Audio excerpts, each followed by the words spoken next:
We presented the CONPET study yesterday. It's a study in transplant-eligible first-line patients who have received standard induction therapy.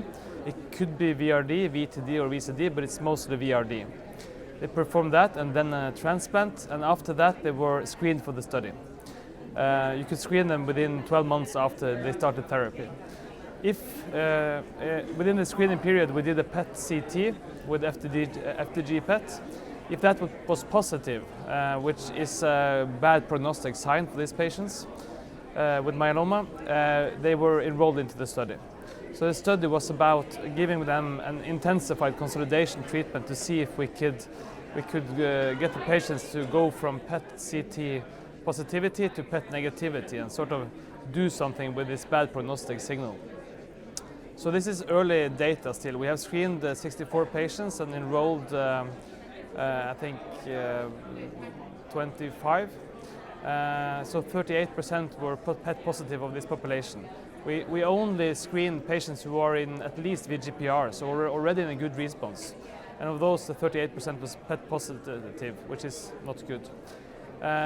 Those patients are receiving KRD consolidation, that is carfilzomib, Resul, and dexamethasone. And so far 14 patients has gone through this treatment and been evaluated with a new PET afterwards. Of these 14 patients, 9 patients had an improvement in PET after this consolidation treatment. Only 3 went from positive to negative, because that's a binary feature.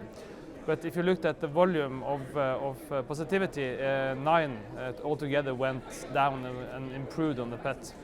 I think this also states, it also shows a problem with PET, that it's either positive or negative, while it's actually just a long scale. So we need to be able to make a better global evaluation of this from PET pictures, PET images. And I think we're going to use the pictures from these images from this study to try to evaluate how to do that also. We also did MRD negativity or MRD samples from bone marrow before and after the treatment. And as shown in several other studies, it's really complementary, because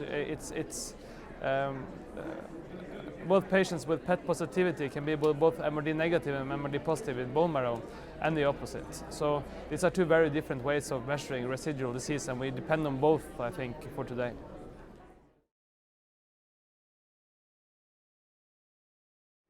I think it's a bit too early to say. So what we see is that 9 out of 14 patients, small sample size so far, but are improving on their PET. So whether that will give a clinical benefit or not is difficult to tell from such a small trial, but we are also following the PET negative patients who at screening has a better prognosis than the patients we are treating. So we could be able to spot a signal if the difference between this group is not as it would have been without the consolidation treatment. But that's for longer follow-up to see.